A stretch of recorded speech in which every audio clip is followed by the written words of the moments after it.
The rope cut into Norah Harper's wrists as they dragged her through the frozen streets of Johnson City, Texas, her bare feet leaving bloody prints in the December snow of 1883.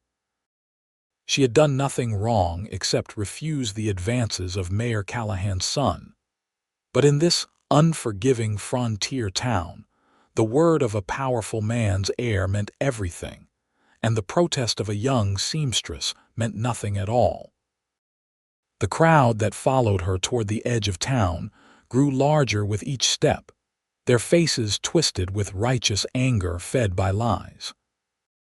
Thomas Callahan had told them she was a thief, that she had stolen from his father's general store, and the people believed him because believing anything else would mean standing against the most powerful family in 3 counties. Norah's blonde hair hung loose around her shoulders, tangled with ice, and her thin cotton dress provided no protection against the bitter cold that had descended upon Texas in a freak winter storm that meteorologists would talk about for decades to come. "Please," she whispered through cracked lips, but her plea fell on deaf ears. They reached the outskirts of town where the buildings gave way to open prairie, now transformed into a white wasteland by 3 days of relentless snowfall. Sheriff Morrison, a man whose moral compass had long ago been bought and paid for by Callahan gold, grabbed her by the shoulders and threw her forward into a deep snowdrift. The cold hit her like a physical blow, stealing the breath from her lungs. "You'll stay out here until you confess your sins," the sheriff announced to the crowd. "Maybe the cold will teach you some honesty." Norah struggled to her feet, her body already shaking violently. "I did not steal anything. Thomas Callahan is lying because I would not let him force himself upon me." The sheriff's hand cracked across her face, sending her sprawling back into the snow. "You will not speak ill of the Callahan family, girl. You brought this on yourself." The crowd murmured their agreement, though Norah saw doubt flicker across a few faces, people who had known her since she arrived in Johnson City 2 years ago, an orphan looking for a fresh start.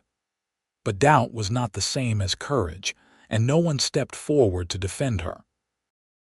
They left her there, bound and freezing as the sun began its descent toward the horizon.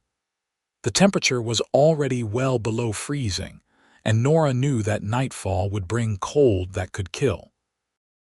She tried to work her hands free of the ropes, but her fingers were already growing numb, her movements sluggish and uncoordinated. Time lost all meaning as she lay in the snow. Minutes might have been hours. Her shaking gradually lessened, which she knew was a bad sign, her body giving up the fight to generate warmth. Her thoughts became fuzzy, drifting between memories of her childhood before her parents died and strange dreams that seemed more vivid than reality. She did not hear the horse approaching until it was nearly upon her. Through half-frozen eyelashes, she saw a figure dismount, tall and broad-shouldered, moving with the confident grace of someone who had spent his entire life on horseback.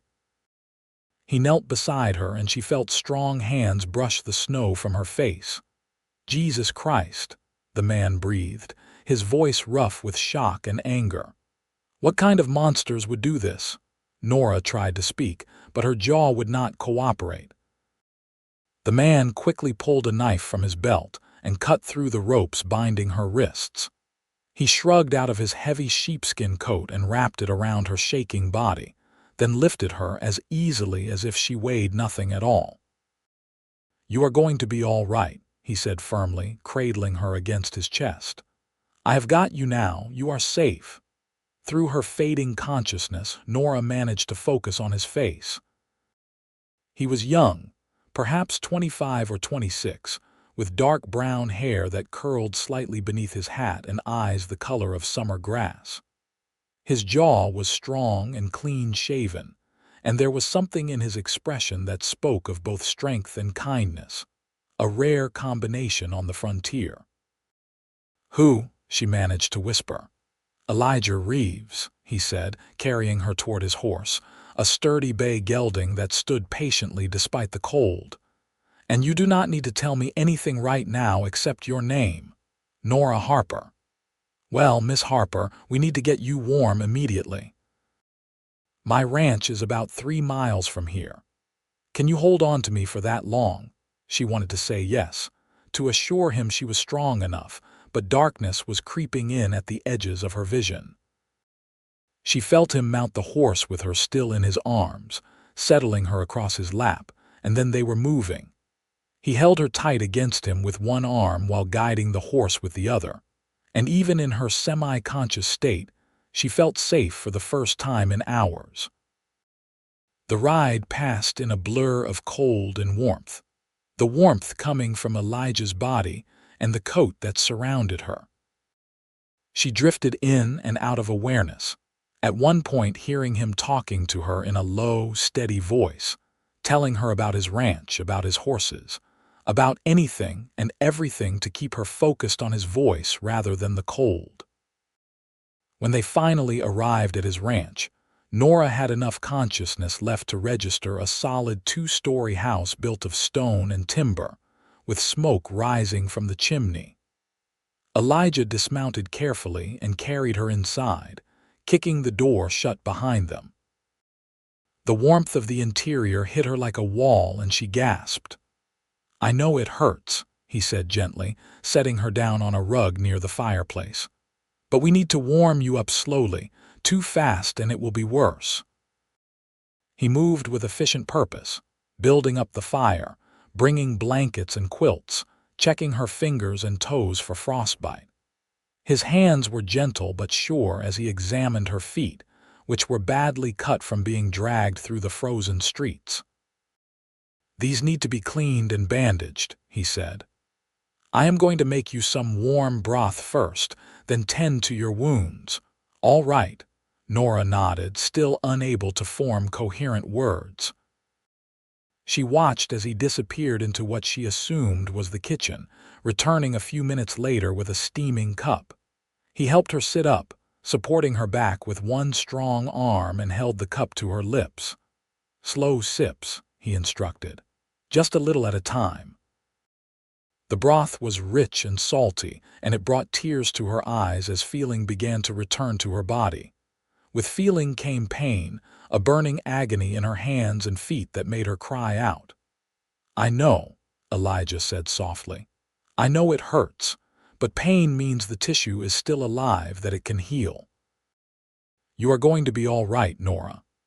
He set the empty cup aside and brought a basin of lukewarm water and clean cloths. As gently as any physician, he cleaned the cuts on her feet, applied salve, and wrapped them in soft bandages. Then he did the same for her wrists, which were raw and bleeding from the ropes. "Who did this to you?" he asked as he worked, his voice carefully controlled. "The sheriff and half the town," she said, her voice hoarse but stronger now. "Thomas Callahan said I stole from his father's store." He lied. "I refused his advances, and this was his revenge." Elijah's jaw tightened, and she saw anger flash in his green eyes. "Thomas Callahan is a snake, and everyone knows it. But his father owns most of this county, and men like Sheriff Morrison care more about keeping their positions than about justice. You know them. I know of them. I have only been in this area for about 8 months, bought this ranch from a man who was heading back east. I try to stay out of town politics, but I have heard enough to know the Callahans run things with an iron fist." He finished bandaging her wrist and sat back on his heels. "What you need now is rest. Let me show you to the guest room." "I cannot impose," Norah protested weakly. "You are not imposing. You nearly died because of a lie. The least I can do is offer you a warm bed and safety." He stood and offered her his hand. "Can you walk?" With his help, she managed to stand, though her bandaged feet screamed in protest. Elijah immediately swept her back up into his arms. "Never mind. Walking can wait until tomorrow." He carried her up a narrow staircase to a small but comfortable bedroom with a large bed covered in a thick quilt. He set her down carefully and pulled back the covers. "There are night clothes in the dresser belonged to my sister when she visited last year. You are welcome to anything you need. I will be downstairs if you need anything at all. Just call out." "Why are you being so kind to me?" Norah asked, the question escaping before she could stop it. Elijah met her eyes, and she saw something deep and sincere in his gaze. "Because kindness is what we are supposed to show each other, especially when the world has been cruel. You were cast into the snow as punishment for a crime you did not commit. That is wrong, and I will not be complicit in it by turning away." He paused, then added softly, "You are forgiven and loved here, Norah Harper. Whatever lies they told about you in town mean nothing within these walls." Tears spilled down her cheeks and she nodded, unable to speak past the lump in her throat. Elijah gave her a small smile and left, closing the door quietly behind him. Alone, Norah changed into the soft flannel nightgown she found in the dresser and crawled beneath the quilts. Despite everything that had happened, despite the pain that still throbbed through her body, she felt safe.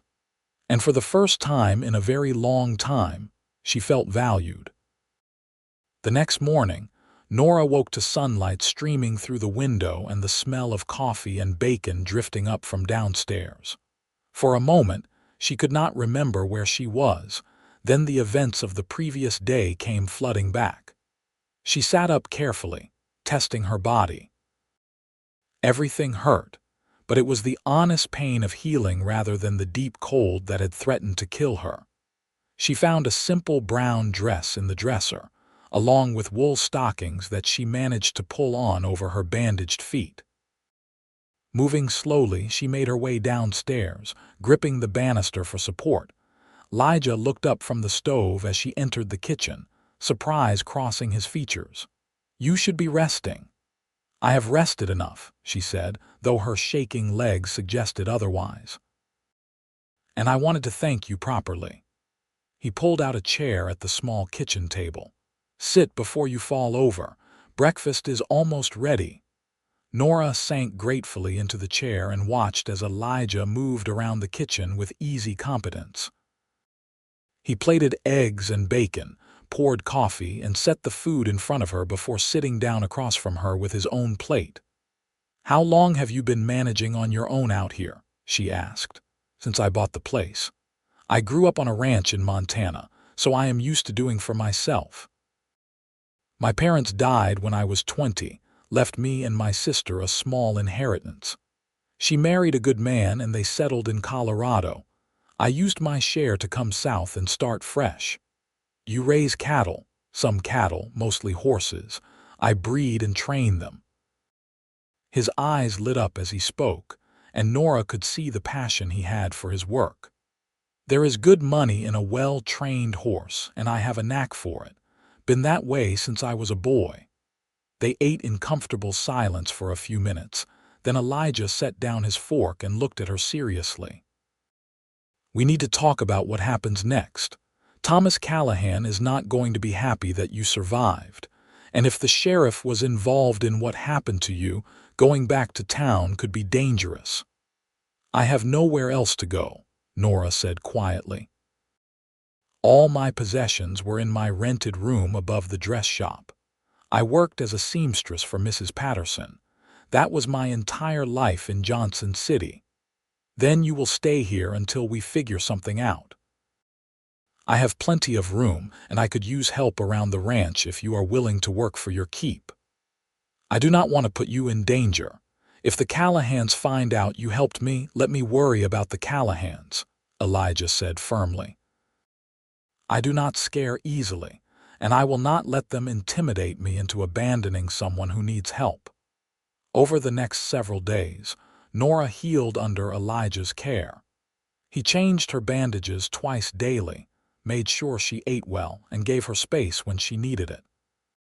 She discovered that despite living alone, he kept a remarkably organized household. The ranch house was clean and comfortable, though clearly lacking a woman's touch in the decorative sense. As soon as she was able to walk without too much pain, Norah insisted on helping with chores. She cooked meals while Elijah worked with the horses, mended his worn shirts and socks, and tidied the house. It felt good to be useful again, to have purpose beyond simply surviving. One afternoon, about a week after her rescue, Norah was hanging laundry on the line behind the house when she heard the sound of multiple horses approaching. Fear shot through her, and she dropped the shirt she had been hanging and hurried around to the front of the house. Elijah was already there, standing on the porch with his rifle held casually but ready. 3 riders approached, and Norah's heart sank as she recognized Sheriff Morrison in the lead, flanked by 2 of his deputies. "Stay behind me," Elijah said quietly as she climbed the porch steps to stand at his back. The sheriff reined in his horse about 20 feet from the house. His eyes found Norah and narrowed. "Well now, there is the little thief. Been looking all over for you, girl." "She is not a thief," Elijah said calmly, "and she is under my protection now." "Your protection does not mean much against the law, Reeves. She needs to come back to town and face justice." There was no justice in leaving her bound and freezing in the snow. "That was attempted murder, Sheriff, and you know it." Morrison's face reddened. "She was being punished according to the wishes of Mayor Callahan. If she nearly died, that is on her own conscience for refusing to confess. Confess to a crime she did not commit." Elijah's voice remained level, but Norah could see the tension in his shoulders. "I spoke with Mrs. Patterson yesterday when I was in town. She told me what really happened. Thomas Callahan assaulted Miss Harper when she was delivering a dress to his mother. She fought him off and refused to keep quiet about it. That is why he accused her of theft. Those are serious accusations against a respected member of this community," the sheriff said, his hand moving toward his gun. In one fluid motion, Elijah raised his rifle to his shoulder, aiming it directly at Morrison. "And what you did to Miss Harper is attempted murder. Now, you can either ride back to town and tell the Callahans to leave her alone, or we can settle this right here. Your choice." The 2 deputies looked nervous, their eyes darting between Elijah and the sheriff. Morrison's face had gone from red to pale, and Norah realized he was not used to being challenged. "You are making a big mistake, Reeves," the sheriff said finally. "The Callahans own this county. They do not own me, and they do not own the right to destroy innocent lives. Now get off my property before I decide to report your actions to the federal marshal in Austin." The threat hung in the air like a sword. Federal marshals were not beholden to local power structures, and everyone knew it. After a long, tense moment, Sheriff Morrison jerked his horse's reins and turned away, his deputies following quickly behind. Elijah did not lower the rifle until they were out of sight.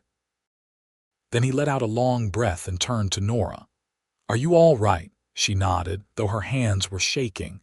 "You made an enemy today." "I made an enemy the moment I pulled you out of that snow, but I meant what I said. Some things are worth standing up for, and justice is one of them." He set the rifle aside and took her trembling hands in his. "You are safe here, Norah. I promise you that." Looking up into his earnest green eyes, Norah felt something shift inside her chest. This man, who owed her nothing, who had every reason to avoid trouble with the powerful Callahan family, had chosen to stand between her and harm. Not because he expected anything in return, but simply because it was the right thing to do. "Thank you," she whispered.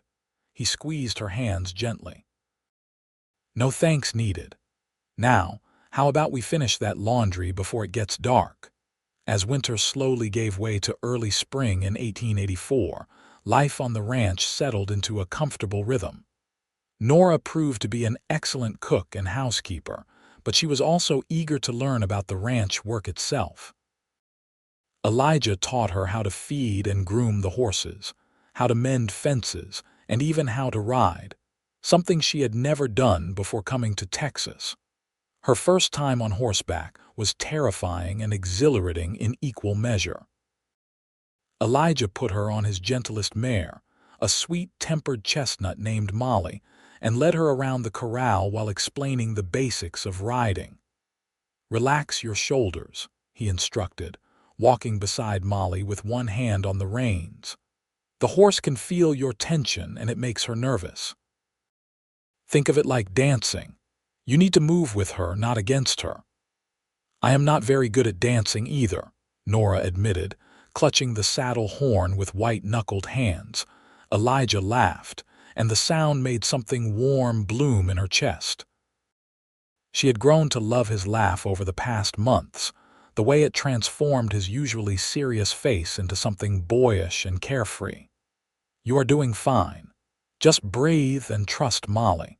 She knows what she is doing even if you do not." By the end of the lesson, Norah was able to walk and trot around the corral on her own, and the sense of accomplishment she felt was unlike anything she had experienced. When she finally dismounted, her legs were shaking and her muscles ached, but she was grinning. "That was wonderful," she said breathlessly. Elijah smiled at her enthusiasm. "You are a natural. Give it a few more weeks and you will be galloping across the prairie." They stood there in the late afternoon sunlight, and Norah became suddenly aware of how close they were standing, how his hand had come up to steady her elbow when she stumbled slightly on her stiff legs. His eyes met hers, and she saw something in them that made her breath catch. He cleared his throat and stepped back. "I should get these horses fed before dark." "Of course," Norah said quickly, feeling her cheeks heat. "I will start dinner." As she walked back to the house, she tried to calm her racing heart. Over the months of living under the same roof, she had come to know Elijah as more than just her rescuer. He was kind and patient, hard-working and honest. He had a dry sense of humor that caught her off guard and made her laugh. He read books in the evening by lamplight, everything from agricultural journals to poetry, and sometimes he would read passages aloud to her as she sewed. She had been trying not to acknowledge the growing feelings in her heart, knowing that she was dependent on his charity and did not want to complicate their arrangement. But it was becoming increasingly difficult to ignore the way her pulse quickened when he entered a room, or the way she found excuses to brush past him in the kitchen, craving even that brief contact. That night, as they sat across from each other at dinner, Elijah was quieter than usual. Norah tried to fill the silence with small talk about the ranch, but his responses were distracted. "Is something wrong?" she finally asked. He looked up, seeming to debate something internally. "Norah, we need to talk about your situation." Her stomach dropped. "Are you asking me to leave?" "What? No, not at all." He ran a hand through his hair, a gesture she had learned meant he was frustrated or uncertain. "It is just that you have been here for almost 4 months now and people in town are starting to talk." "What are they saying?" "That you are living here with me, unmarried, unchaperoned. You know how people are in small towns. They assume the worst." Norah felt her face flush with humiliation. "I am sorry. I never meant to damage your reputation." "My reputation is not what I am worried about. It is yours. If word gets around that you are living here in sin, as they would see it, it could make things even harder for you in the future." "What do you suggest I do?" "I still cannot go back to town, not with the Callahans looking for any excuse to punish me." Elijah was quiet for a long moment, staring at his plate. When he finally spoke, his voice was low. "You could marry me." The words hung in the air between them like a physical thing. Norah's heart hammered against her ribs. "What?" "It would solve the problem of propriety. And it would give you legal protection. As my wife, the Callahans could not touch you without going through me." He finally looked up, and she saw uncertainty in his eyes. "I know it is not a romantic proposal. I am just trying to think practically about how to keep you safe." Despite the unromantic nature of his offer, Norah felt tears prick her eyes. Because while he might be framing it as a practical arrangement, she wanted it to be more. Somewhere along the way, she had fallen in love with Elijah Reeves, with his quiet strength and gentle kindness, with the way he treated her as an equal rather than a burden. "And what would you get out of this arrangement?" she asked carefully. He gave her a crooked smile. "A wife who can cook better than anyone I have ever met, who has made this house feel like a home for the first time since I bought it, and who is not afraid of hard work." His expression softened. "And if I am being honest, I have grown accustomed to your company. The ranch feels empty when you are not here." It was not a declaration of love, but it was honest, and Norah appreciated that. And maybe, she thought, love could grow from respect and affection. Maybe it already had for both of them, and they were both just too cautious to say it out loud. "All right," she said softly. "I will marry you." Something flashed in Elijah's eyes, something that looked like relief and maybe something deeper. "Are you sure? I do not want you to feel pressured. I am sure. You saved my life, Elijah. You have given me a home when I had nowhere to go. And you have treated me with more respect and kindness than anyone else in this world. I would be honored to be your wife." He reached across the table and took her hand, his thumb brushing over her knuckles. "Then we will go into town tomorrow and speak with the pastor. We will do this properly." The next day they rode into Johnson City together, Norah on Molly and Elijah on his bay gelding, Thunder. She had been nervous about returning to town, but with Elijah beside her, she felt braver than she had in months. They stopped first at the church, a small white building at the edge of town. Pastor Williams was an elderly man with kind eyes and a gentle manner. He listened as Elijah explained their situation, and Norah saw understanding dawn in his expression. "I heard what happened to you, Miss Harper," the pastor said. "It was a shameful thing, and I should have spoken out against it at the time. I failed you, and I am sorry." "You can make it right now by marrying us," Elijah said. Pastor Williams nodded. "I would be happy to. When would you like the ceremony?" "As soon as possible," Elijah replied. "This Sunday, if you can manage it." "Sunday it is. I will need 2 witnesses. Do you have anyone in mind?" "I will ask Mrs. Patterson," Norah said. "She was kind to me when others were not." "And I will ask Henry Walsh from the neighboring ranch," Elijah added. "He is a good man." After leaving the church, they stopped at the dress shop where Norah had once worked. Mrs. Patterson, a plump woman in her 50s with a warm smile, looked up from her sewing and gasped when she saw Norah. "My dear girl, I have been so worried about you." She hurried over and pulled Norah into a tight embrace. "When I heard what they did to you, I was sick with guilt for not speaking up sooner." "It is all right," Norah assured her. "I am safe now, thanks to Mr. Reeves." Mrs. Patterson looked at Elijah with approval. "He came to see me a few months back, asking about what really happened with Thomas Callahan. I told him everything. That boy is a menace, but his father protects him from facing any consequences. We are getting married on Sunday," Elijah said. "We were hoping you would be willing to serve as a witness." Mrs. Patterson's eyes lit up. "Oh, how wonderful! Of course I will.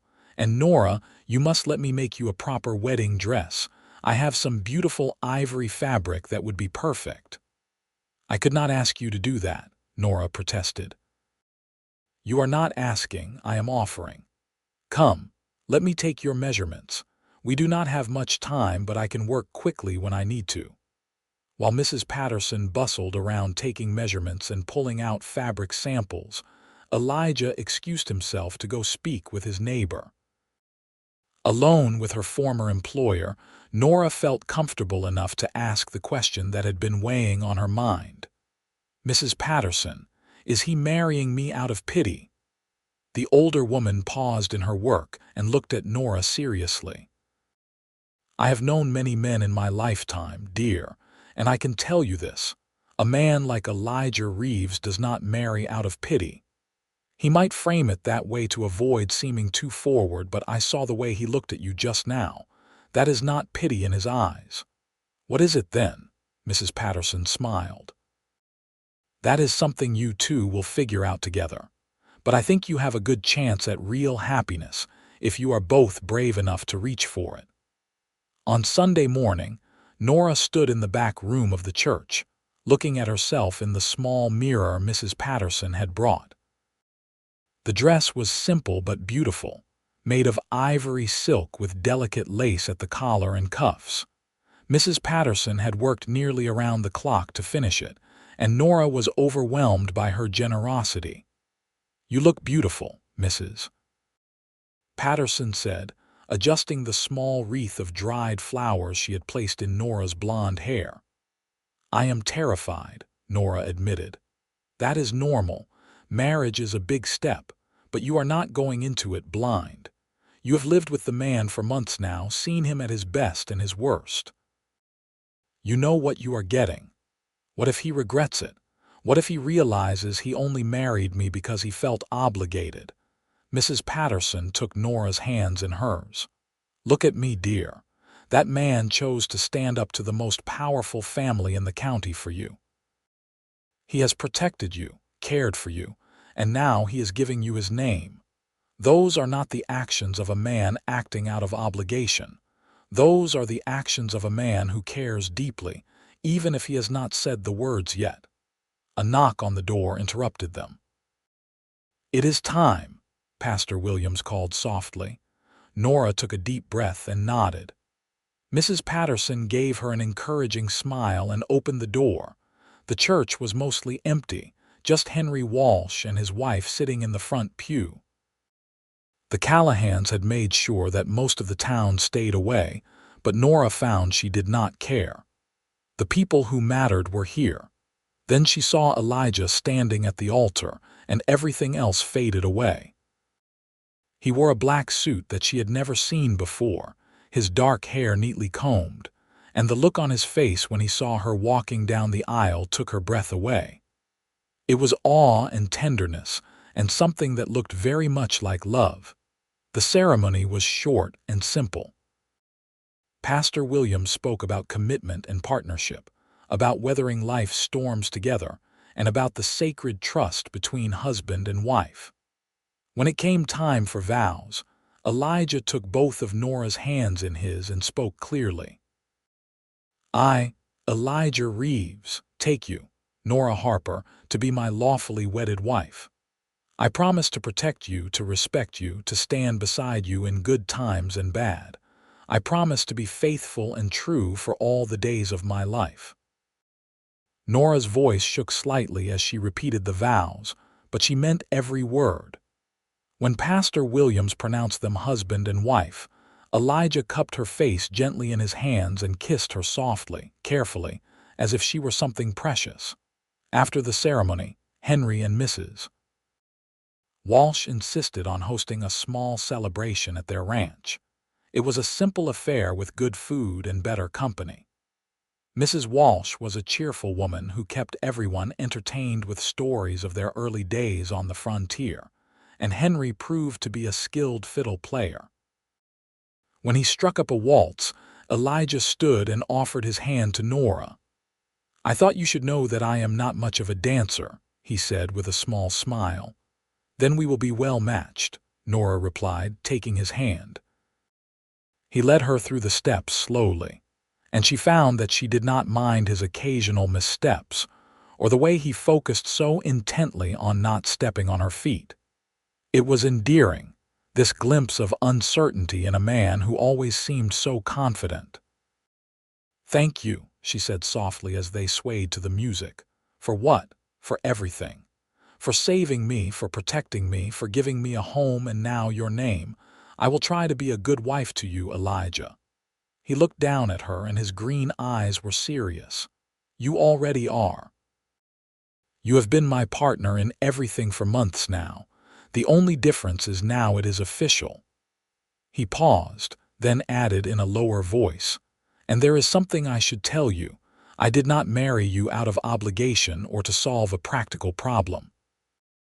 I married you because these past months have been the happiest of my life, and I could not imagine continuing without you by my side."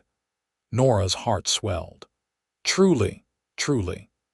I have been half in love with you since the day you insisted on helping with chores even though your feet had barely healed.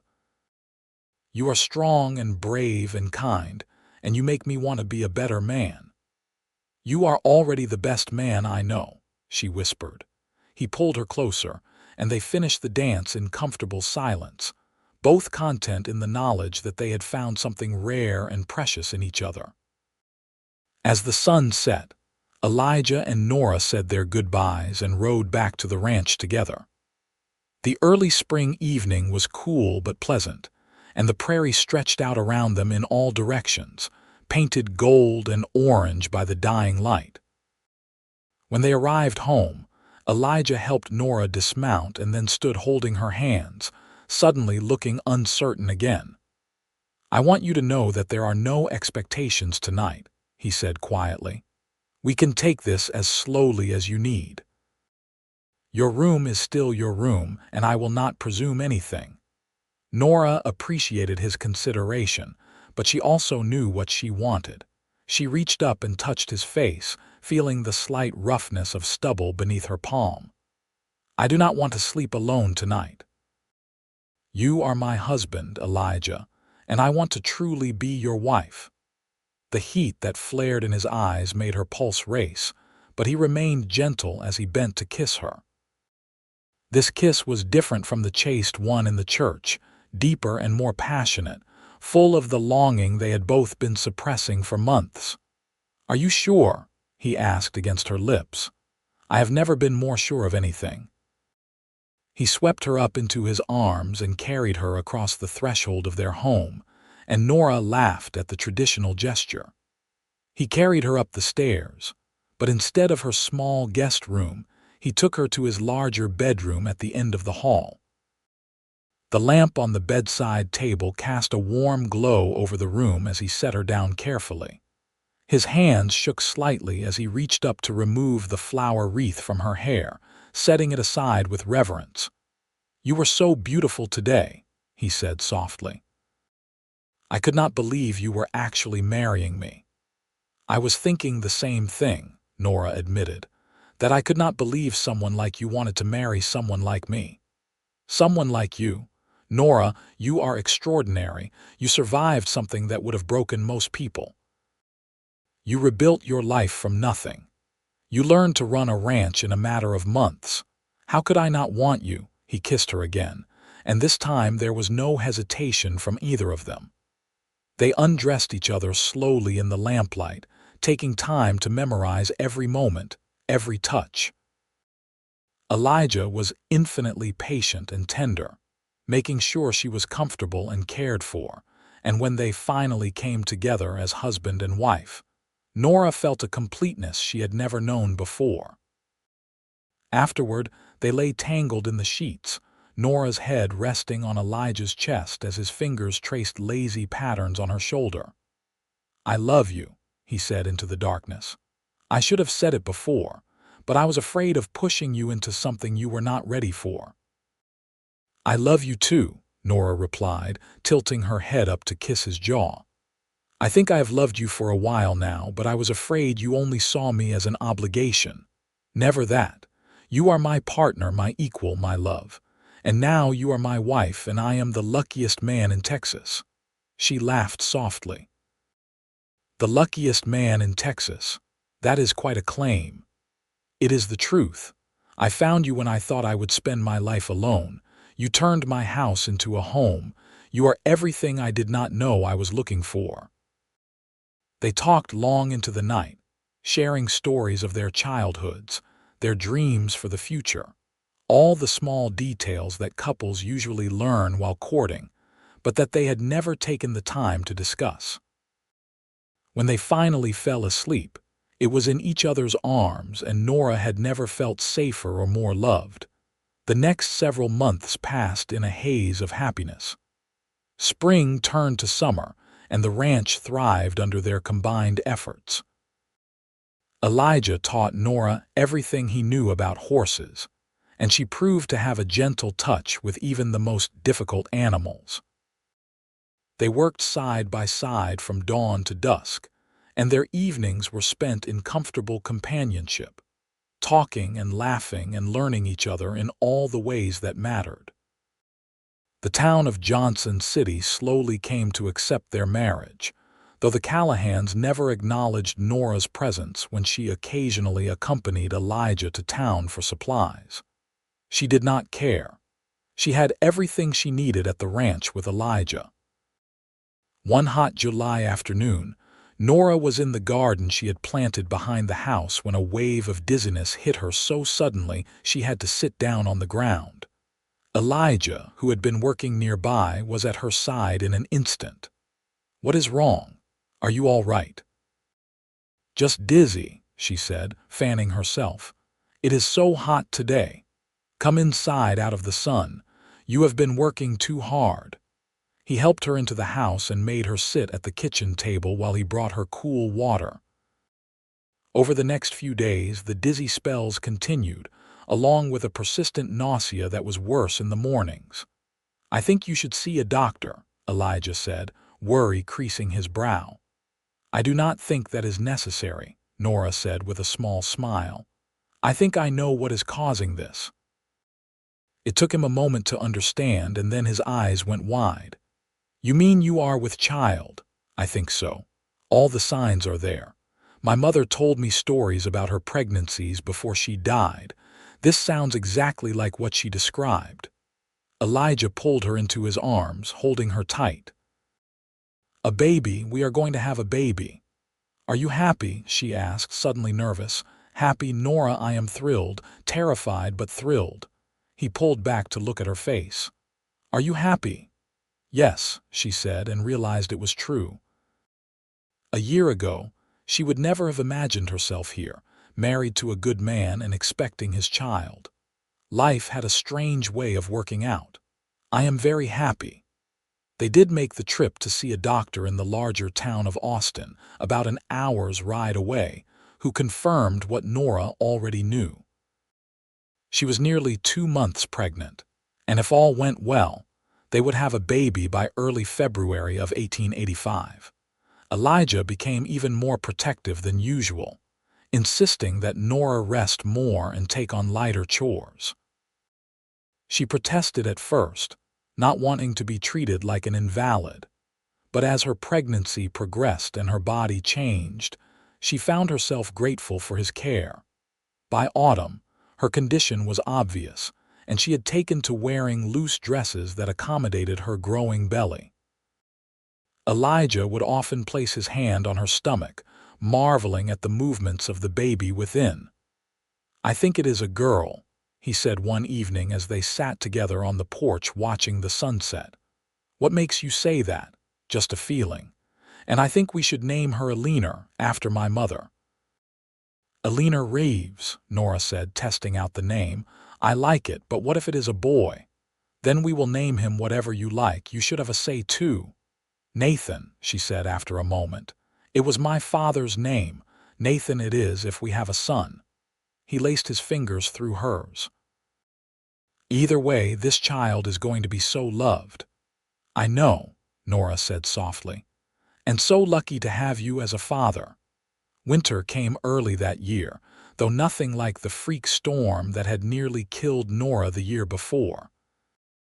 Still, the December cold brought back memories, and sometimes she would wake from nightmares of being cast into the snow, her hands bound, the cold seeping into her bones.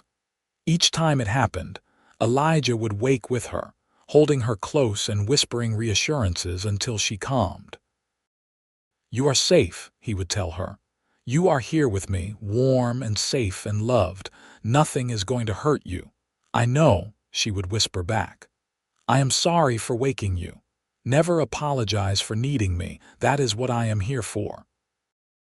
On a snowy evening in mid-January, Norah was preparing dinner when she felt a strange tightening in her belly, followed by a gush of fluid. She gripped the counter, suddenly understanding what was happening. "Elijah," she called, trying to keep her voice calm. "I think the baby is coming." He appeared in the kitchen doorway immediately, his face going pale. "Now, but it is too early. You said February. Babies come when they are ready, not when we plan for them. You need to ride to the Walsh Ranch and get Mrs. Walsh. She has delivered babies before. I am not leaving you alone." "Elijah, I will be fine for the hour it takes you to get there and back, but I need her help, please."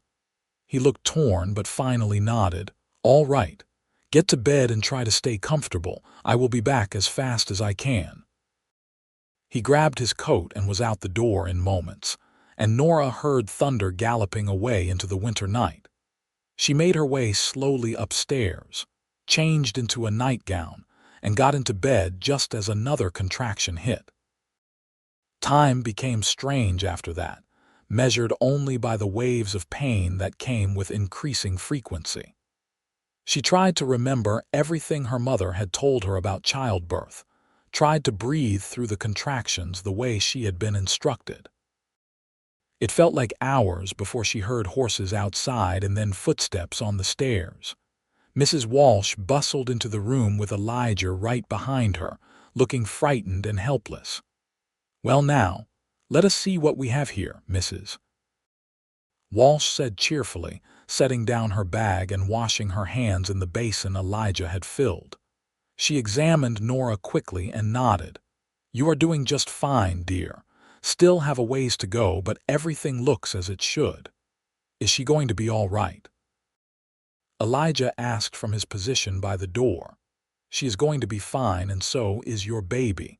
But you need to either be useful or get out of the way. I have no patience for fainting fathers." "I am not going anywhere," Elijah said firmly.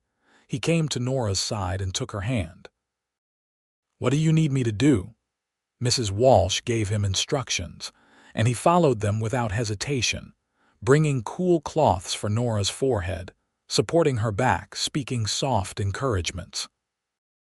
The hours blurred together in a haze of pain and effort, but through it all, Elijah was there, steady and calm and strong.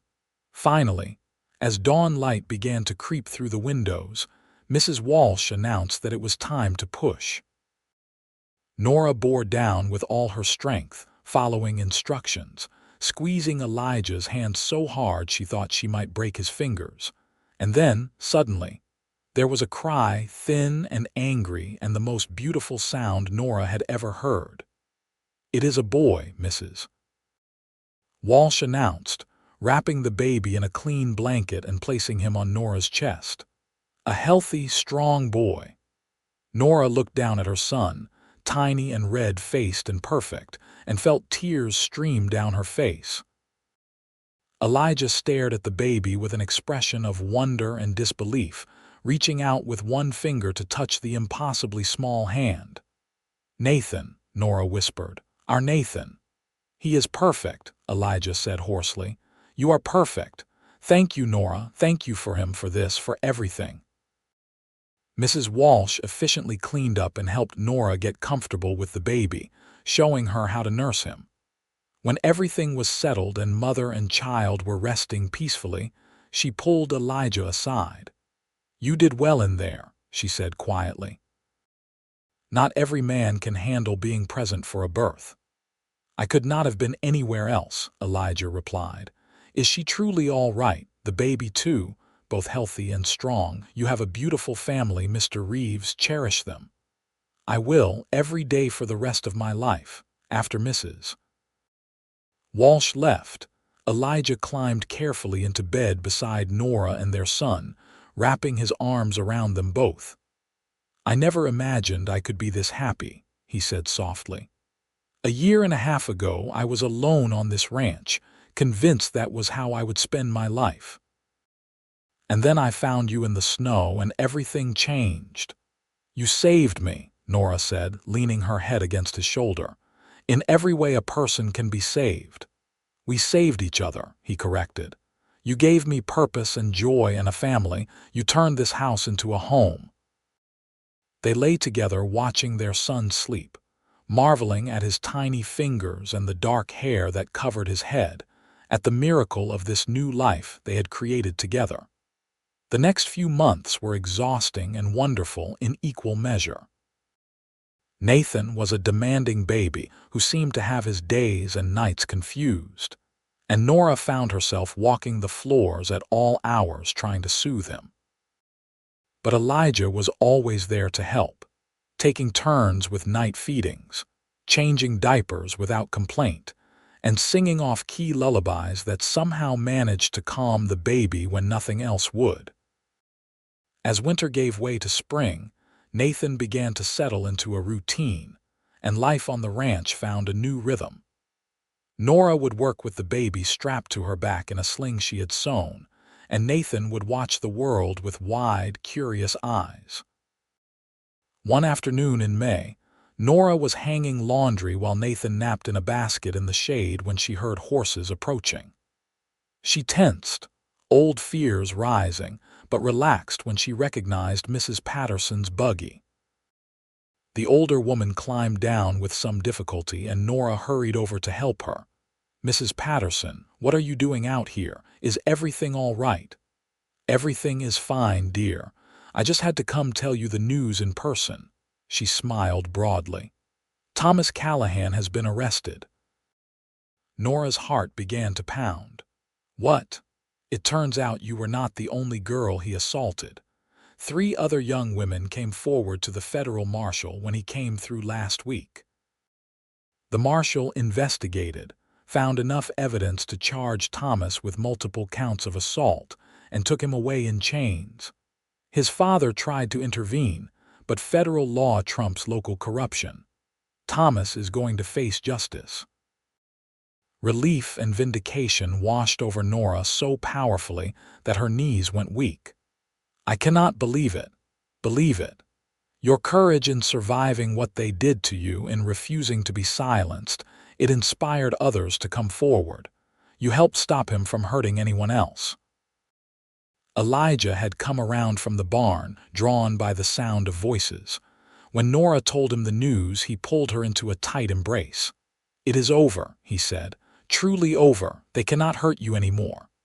"They never could, not really," Norah said, pulling back to look at him. "Because I had you." Mrs. Patterson stayed for tea, cooing over baby Nathan and catching them up on town gossip. Apparently, the scandal of Thomas Callahan's arrest had rocked Johnson City to its core. Mayor Callahan had resigned in disgrace, and Sheriff Morrison was under investigation for his role in the attempt on Norah's life. After Mrs. Patterson left, Norah felt lighter than she had in over a year. The fear that had lived in the back of her mind, the worry that the Callahans might still try to hurt her or her family, was finally gone. That evening, as she and Elijah sat on the porch watching the sun set while Nathan dozed in his father's arms, Norah reflected on everything that had brought her to this moment. "You ever think about what would have happened if you had not found me that day?" she asked. Elijah was quiet for a moment. "I try not to. The thought of you dying out there in the cold, of never knowing you, of not having Nathan, it is too painful. I think about it sometimes, and I think about how something so terrible led to something so beautiful. If none of that had happened, I would never have met you. We would never have fallen in love. Nathan would not exist." "I would not say I am grateful for what they did to you," Elijah said carefully, "but I am grateful for what came after. For every day I have gotten to spend with you, for the family we have built together. I am grateful too. For you, for our son, for this life we have made. You told me I was forgiven and loved when you pulled me from that snow, and you have proven that truth every single day since." He reached over and took her hand, lacing their fingers together. "And I will keep proving it for the rest of our lives. That is a promise." The years that followed were full of the ordinary joys and challenges of life on a Texas ranch. The horse breeding business thrived, and Elijah's reputation for training quality animals spread throughout the region. They expanded the ranch, bought more land, and built a new stable. Nathan grew from a demanding baby into a curious toddler who followed his father everywhere, already showing signs of inheriting Elijah's way with horses.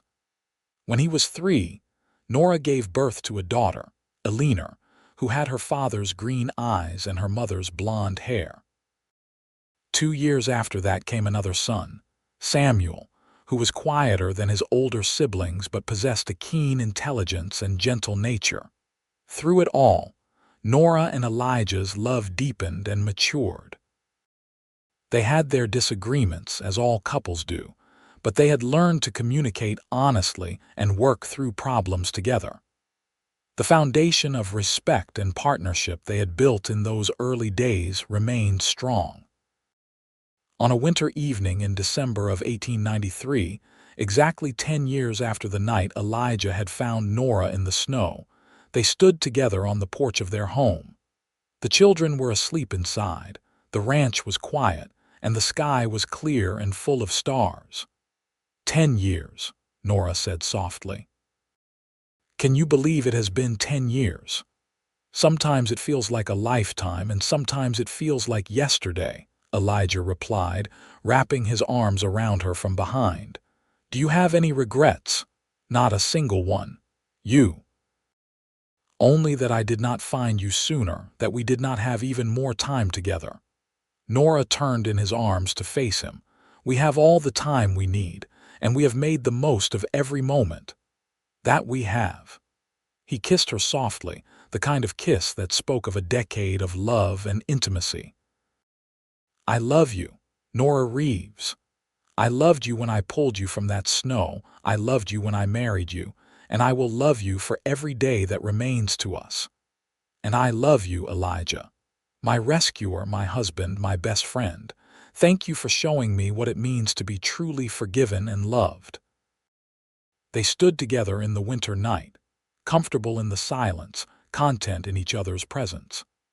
Inside the house, their children slept safely, and all around them was the land they had worked together to build into something lasting and good.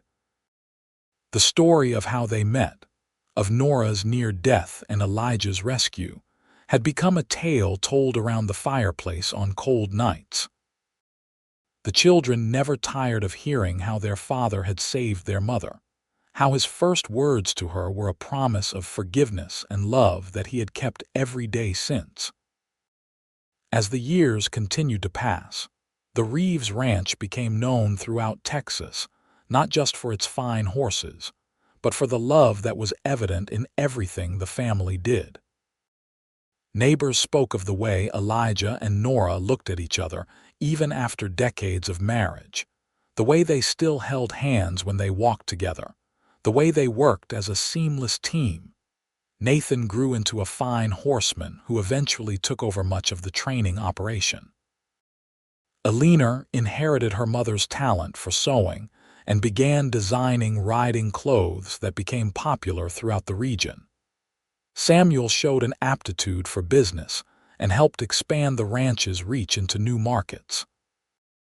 In 1903, on their 20th wedding anniversary, Elijah and Norah renewed their vows in the same small church where they had been married. Their children stood as witnesses, along with Mrs. Patterson, who was now quite elderly but still sharp as ever, and the Walsh family, who had remained close friends through the years. Pastor Williams had long since passed away, and a younger minister now led the congregation, but he had heard the story of Elijah and Norah and was honored to preside over the renewal of their vows. 20 years ago, Elijah said, his voice strong despite the silver that now threaded through his dark hair, I promised to protect you, to respect you, to stand beside you in good times and bad. Today, I renew those vows and add new ones. Thank you for being my partner in all things, for the children we have raised together, for the life we have built. You are still the best thing that ever happened to me. Norah, her blonde hair now streaked with white but her blue eyes as bright as ever, smiled through happy tears. 20 years ago, you saved my life. But you did more than that. You gave me a reason to live, a home to cherish, a love to sustain me. I promise to love you for all the years we have left, however many or few they may be. After the ceremony, there was a celebration at the ranch. Friends and neighbors from all over the county came to honor the couple who had become something of a legend. The food was plentiful, the music was lively, and the laughter rang out across the prairie. As the sun began to set, Elijah and Norah slipped away from the party to walk down to the creek that ran through their property. They walked hand in hand, comfortable in the silence that only comes from two people who know each other completely. "Are you happy?" Elijah asked, the same question he had asked so many times over the years. "Blissfully," Norah replied, squeezing his hand. "Are you?" "More than I ever thought possible." He stopped walking and turned to face her. "I want you to know something.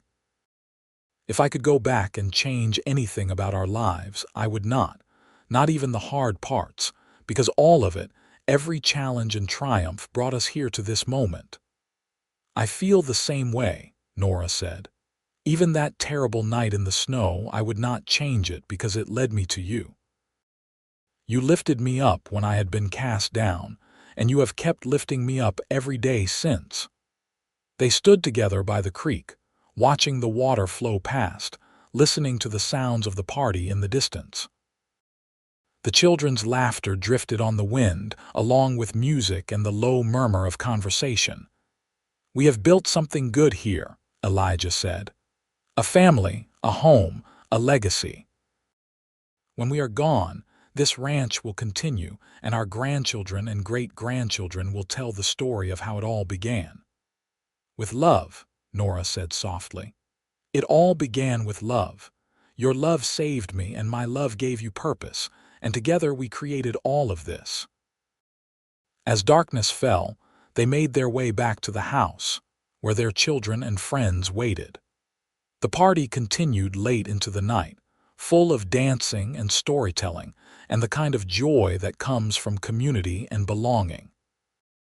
Later, alone in their bedroom, Elijah and Norah lay together in the darkness, their bodies fitting together with the ease of long familiarity. "Thank you," Norah whispered. "For what?" "For everything. For finding me, for loving me, for building this life with me. For being the kind of man who stops when he sees someone in need, who stands up to injustice, who keeps his promises. You are the best man I have ever known. And you are the strongest, bravest, most loving woman I have ever known. Thank you for choosing me, for making me a husband and a father, for turning my house into a home. I love you, Norah. I love you too, Elijah. Always."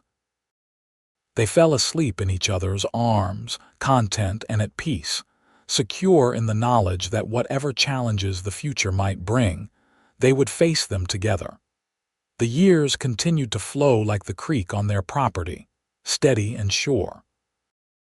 Elijah and Norah aged together gracefully, their love a constant in a changing world. They saw their children marry and start families of their own. They welcomed grandchildren and eventually great-grandchildren, and with each new generation, the story of their beginning was retold. In the spring of 1921, Norah fell ill with pneumonia. Despite the best efforts of doctors from Austin, her condition worsened. Elijah barely left her bedside, holding her hand and talking to her about the life they had shared. "You remember the first time I taught you to ride?" he asked, his voice rough with unshed tears. Norah smiled weakly. "You said I was a natural. I was terrified. You were brave. You have always been brave." He brought her hand to his lips and kissed it gently. "You cannot leave me yet. We have more years to share." "We have had nearly 40 years together," Norah said softly. "That is more than most people get, and they have been the best years of my life. Mine too. I do not know how to be without you. You will never be without me. I am in every corner of this ranch, in our children and grandchildren, in every memory we made together. And I will be waiting for you whenever your time comes."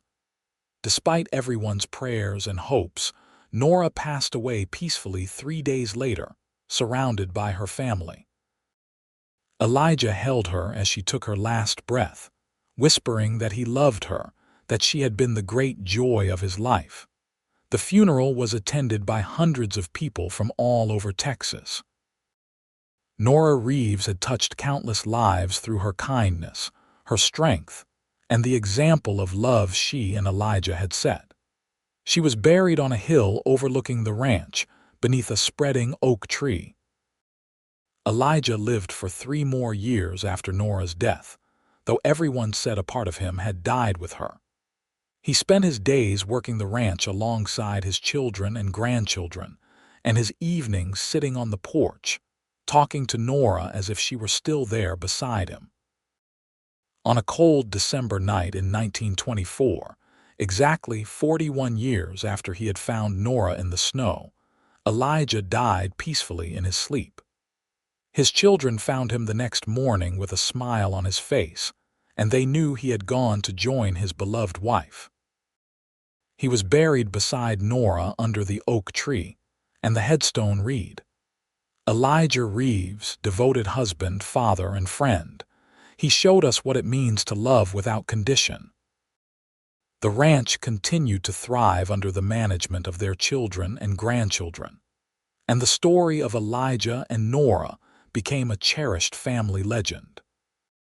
Every generation learned about the night Elijah found Norah cast into the snow as punishment for a crime she did not commit, how he had lifted her up and told her she was forgiven and loved, and how that simple act of compassion had blossomed into a love that lasted a lifetime. The Reeves family grew and prospered throughout the 20th century, always remembering the foundation their ancestors had laid.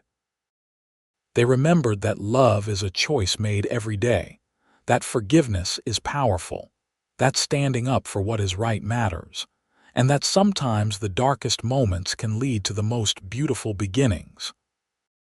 On the ranch, beneath the oak tree where Elijah and Norah rested together, their descendants would gather every December to remember and to celebrate.